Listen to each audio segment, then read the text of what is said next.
Pertama yaitu tentang pengolahan tanah. Untuk tanah-tanah yang datar ataupun tanah yang nanti dibikin datar adalah seperti sama dengan pengolahan yang tanaman yang lainnya, yaitu kita olah terlebih dahulu, kita bolak-balik terlebih dahulu.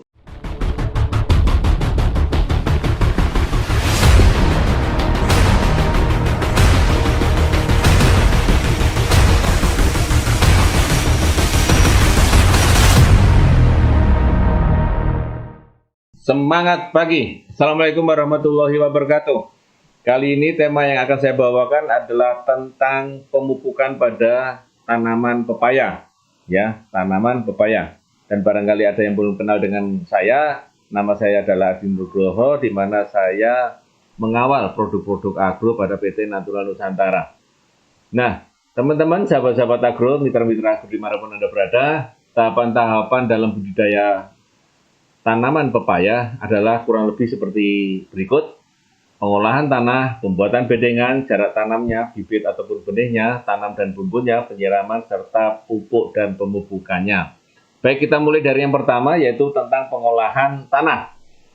Untuk tanah-tanah yang datar ataupun tanah yang nanti dibikin datar adalah seperti sama dengan pengolahan yang tanaman yang lainnya, yaitu kita olah terlebih dahulu, kita bolak-balik terlebih dahulu, ya. Baru kemudian kalau menggunakan dengan pupuk kandang, kita berikan pupuk kandang secara merata, ya, yang sudah jadi tentu saja, ya. Kemudian kita tambahkan bio supaya apa? Supaya pupuk kandangnya, jamur-jamurnya ataupun bakteri-bakterinya tidak terbawa oleh pupuk kandang di situ. Dan kemudian kita tabur dengan dolomit, baru kemudian atau kapur pertanian, ya. Kemudian baru kita olah lahannya membuat kita bumbun, ya. Nah, kemudian pembuatan bedengan ini ada baiknya kita memberikan jarak kurang lebih sekitar 50 cm dengan bedengan atasnya adalah 1 meter. Nah, ketinggiannya ini dengan suasana yang seperti ini kisarannya adalah kurang lebih sekitar 30 hingga 50 cm. Bisa agak lebih tinggi kalau curah hujannya memang agak lebih tinggi, jadi bisa kita berikan bedengan itu agak menjadi lebih tinggi. Dan di sini kita bisa juga berikan dengan pemberian supernasa ataupun granul, ya. Kemudian kita tambahkan dengan glio, kemudian baru kita siramkan di bagian atasnya. Nah, teman-teman, sahabat-sahabat agro, untuk jarak tanamnya ini menyesuaikan, ya, tergantung dengan kondisi setempat.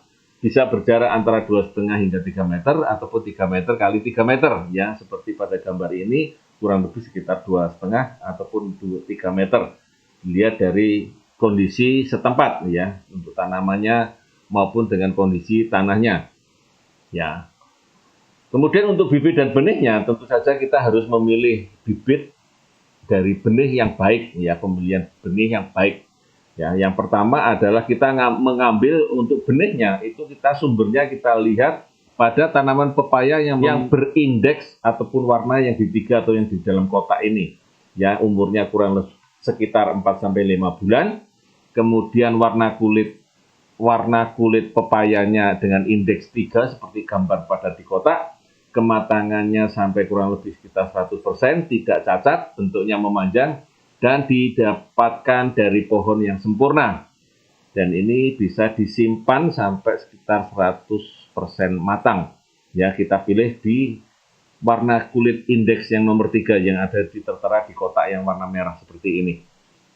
Nah, kita ambil bagian pepaya, bagian ujungnya kita buang, bagian pangkalnya juga kita buang, ya, karena ini memang tidak bagus untuk bibit, ya. Bagian tanaman yang paling bagus adalah bagian tengahnya, jadi bagian ujung, bagian pangkalnya kita buang, ya. Yang kita ambil adalah bagian yang di tengah. Ya, kemudian kita proses untuk bijinya, ya, bisa kita campur dengan abu gosok, kita remas-remas sehingga sarkotestanya terlepas, kemudian kita bilas. Nah, yang kemudian kita rendam, ya, kemudian kita ambil yang tenggelam, ya, kemudian kita keringkan di atas koran. Nah, setelah 4-5 hari, kadar airnya kurang lebih sekitar 10-12%, baru benih disimpan. Nah, baru kemudian seperti yang di depan di sini, kita mulai untuk merendam bibit, ya.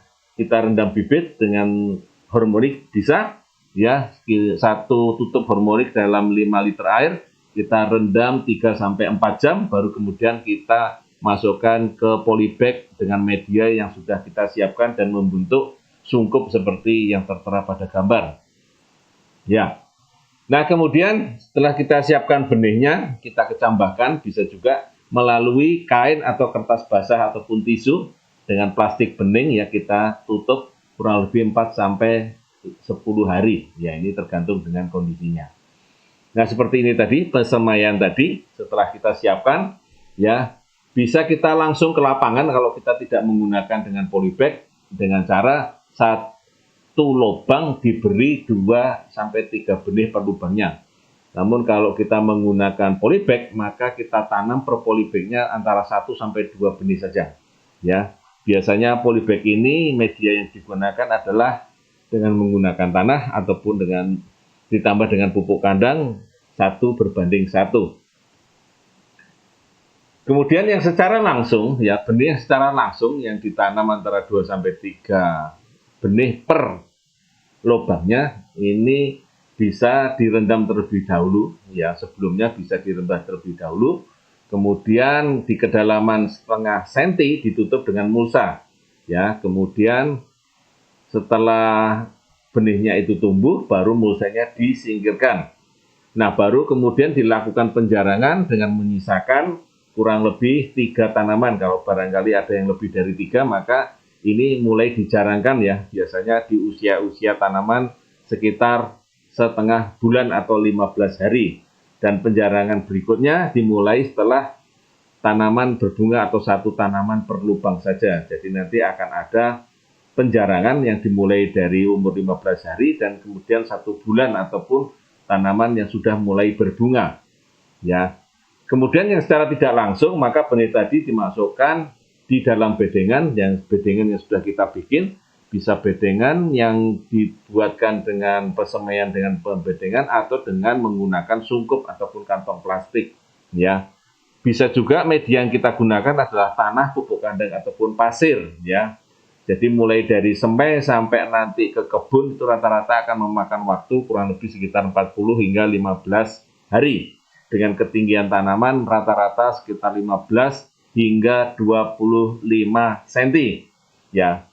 Pada saat yang langsung kita kembali di sini, pada saat yang langsung kita bisa melakukan teknologi NASA ini bisa masuk penyiramannya dengan 1 sendok supernasa ditambah dengan 1 sendok bio dicampurkan kemudian kita siramkan untuk penyiraman yang pertamanya.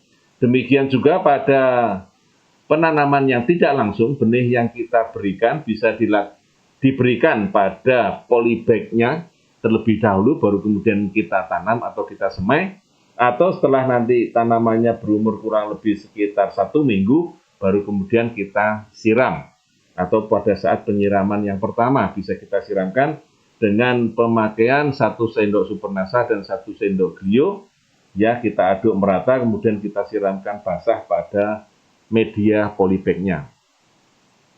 Nah, ini adalah kantong-kantong polybag yang digunakan untuk pesemaian pepaya, ya, dengan kantong media minimalnya adalah 18 cm sampai kali 25 cm, ya. Ini adalah dengan menggunakan media tanah ataupun pupuk kandangnya 1:1 dengan kedalaman tanamnya kurang lebih sekitar setengah senti dan diisi 3 sampai 4 biji.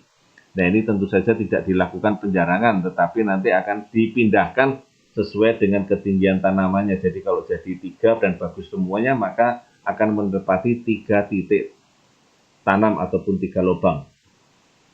Nah, jika menggunakan pupuk kandang, maka pupuk kandang tadi upayakan yang sudah jadi, ya teman-teman, sahabat-sahabat agro, yang kurang lebih sudah tidak berbau, tidak berwarna, dan tidak menggumpal, ya. Kemudian ini biasanya sudah di atas 5 bulan, bisa kita campurkan glio untuk mencegah jamur yang ada di dalam pupuk kandang, dan setiap 1 kotak glio ini untuk 25 hingga 30 kilo pupuk kandang.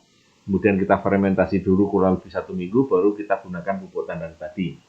Ya, saya sampaikan tadi penyiraman awalnya adalah akan langsung maupun tidak langsung ditambahkan glio 1 sendok, supernasa 1 sendok makan per 10 liternya. Selain fungsinya untuk mencegah jamur, juga memberikan air, juga sekaligus memberikan nutrisi pada tanaman pepaya yang masih muda. Dan ini bisa diberikan setiap 2 minggu sekali dengan glio dan supernasa. Kemudian waktu perendaman benihnya ini bisa kita lakukan 1-2 hari, dan total waktu sampai bibit ke lahan adalah kurang lebih sampai 60 hingga 65 hari. Ya, jadi ini waktu yang diperlukan. Kemudian ditanam dan dibumbun ya. Kemudian saat kita di lapangan kita tanam, maka tanam ini adalah daun, sebaiknya tanaman yang dipindahkan sudah berdaun 3-5 dan umurnya kurang lebih 2-3 minggu. Kenapa kok sudah seumur begitu? Karena ini tanaman pepaya adalah tanaman yang rentan, di mana dia akan cepat berkembang dengan sudah memiliki minimal daun bertiga dan umurnya sudah 2-3 minggu, sekitar kurang lebih seperti pada gambar. Ini kita lakukan penanaman ya, baru kemudian nanti kita sirami Supernasa dengan glio yang menggunakan dengan drum yang berwarna hijau di belakang sana. Nah, inilah penyiramannya Supernasa dengan glio. Namun di sini kita bisa juga tambahkan dengan aero, karena apa? Karena di sini adalah tanahnya cukup kering ya, cukup kering, sehingga sedikit kita kasih sedikit aero. Jadi Supernasa dengan aero sedikit kita campurkan di situ ya, kita tambahkan di situ untuk mengikat Supernasa ditambah dengan sedikit aero supaya pupuk yang kita siramkan tidak segera terbuang, baik oleh karena air yang mungkin terlalu deras ataupun nanti masih tetap terikat di bagian tanah di bagian bawah perakaran. Nah, ini tanaman pepaya ya, dengan irigasi yang cukup baik dengan menggunakan irigasi selang yang cukup panjang seperti itu, dan kita budidayakan seperti ini. Nah, ini penyiramannya juga dengan menggunakan selang. Jadi tidak hanya kita siramkan dengan ember ataupun gembor ataupun dengan cara manual biasa, namun juga bisa dengan irigasi dengan menggunakan selang yang seperti ini yang memanjang, sehingga kita tinggal buka on off-nya saja. Ya, ini teman-teman semua, ini adalah juga dengan tanaman yang lain ya, hortikultura di tengah-tengahnya. Jadi kita menanam tanaman pepaya, tetapi kita juga menanam tanaman yang lain di tengah-tengahnya.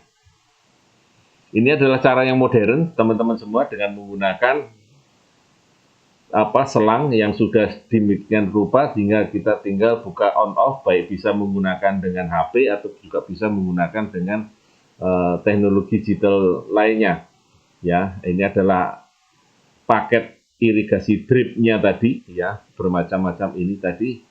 Kemudian ada juga kalau kita menggunakan pada titik-titik tertentu ataupun kondisi-kondisi tertentu yang masih bisa kita lakukan dengan cara penyiraman dengan tetes dengan cara manual seperti ini. Jadi kita menggunakan dengan bekas air mineral, kemudian kita isi air, kita balik, dan airnya nanti akan menetes pada tanaman ya, untuk di polybag ya. Kalau mungkin di lapangan mungkin kita membutuhkan cukup banyak ya, teman-teman semua. Nah, kebutuhan air pada tanaman pepaya ini biasanya dibutuhkan 1-2 liter per hari pada bibit yang baru tanam. Pada tanaman muda sampai dewasa akan membutuhkan air kurang lebih 10-20 liter per harinya.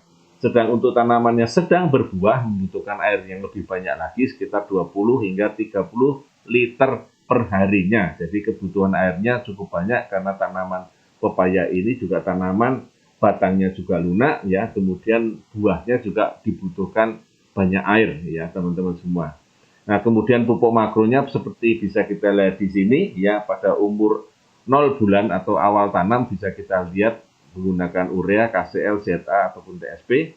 Umur 1-2 bulan, 2-5 bulan, dan di atas 6 bulan, dan pemberiannya sesuai pada tabel. Ya, pemberian pupuk makro yang pertama ada juga dengan cara yang lain. Yang pertama adalah dengan 2 minggu awal dengan menggunakan urea, SP36, ZA, dan KCL. Pemupukan yang kedua setelah umur 1 bulan. Pemupukan yang ketiga umur 4 bulan. Jadi pemupukan makro ini bisa beberapa macam dan beberapa saran ataupun beberapa pengguna yang menggunakan dengan cara-caranya masing-masing ya, teman-teman semua. Ya. Ini adalah penggunaan dengan menggunakan pupuk makro yang tadi, bisa dicampurkan dengan Supernasa ya di awal tanam, bisa juga ditambahkan dengan aero ya. Kemudian penyemprotannya adalah VOC Nasa ditambah dengan hormonik, kita semprotkan 7 hingga 10 hari sekali.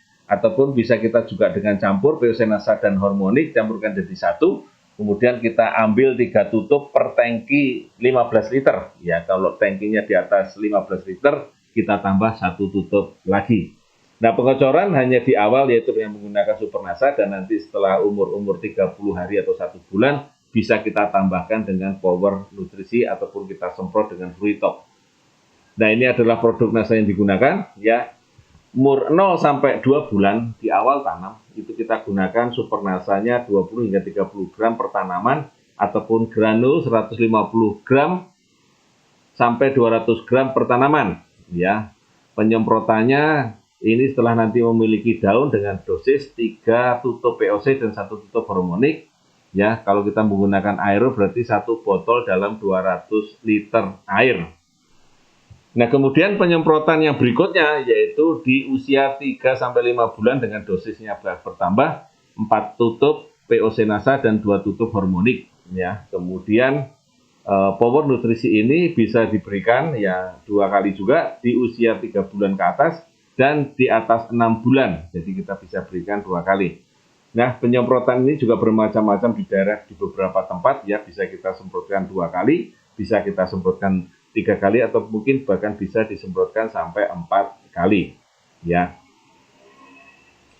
Nah, saran kami ya, sahabat-sahabat Agro, mitra-mitra Agro dimanapun Anda berada, saya sarankan Glio dan BVR ini tentu saja mesti dirutinkan. Yang pertama adalah untuk mencegah jamur supaya tidak berkembang, karena kalau kita sudah berkembang tentu saja akan kesulitan untuk menyulamnya dan kita akan menjadi menggunakan banyak pestisida ataupun fungisida. Jadi kita mulai dari sejak awal kita gunakan Glio dan BVR ini dan kita rutinkan ya setidaknya 1-2 minggu apabila curah hujannya juga cukup tinggi.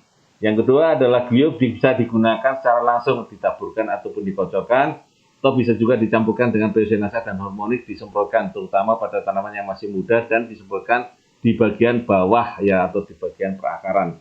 Kemudian kalaupun disemprotkan bisa disaring dulu. Saran kami adalah Glio ini diberikan ataupun disarankan untuk dikocorkan ya. Bisa disemprotkan, kalau disemprotkan di bagian batang bawahnya dekat perakaran. Nah, ini adalah hasil testimoni teman-teman semua. Kalau tadi kita sarankan menggunakan P-Osenasa ataupun Hormonik, nah ini kita menggunakan dengan Green Star ya, dengan Green Star. Jadi P-Osenasa dan Hormonik bisa diganti dengan Green Star. Nah, baik sahabat-sahabat Agro, mitra-mitra Agro dimanapun Anda berada, demikian tadi cerita kita tentang budidaya pepaya. Mudah-mudahan bisa memberikan manfaat, memberikan inspirasi buat teman-teman semua dan sahabat-sahabat Agro semua. Mudah-mudahan kita bisa ketemu di lain waktu dan di lain tema. Tetap semangat dan semangat pagi. Wassalamualaikum warahmatullahi wabarakatuh.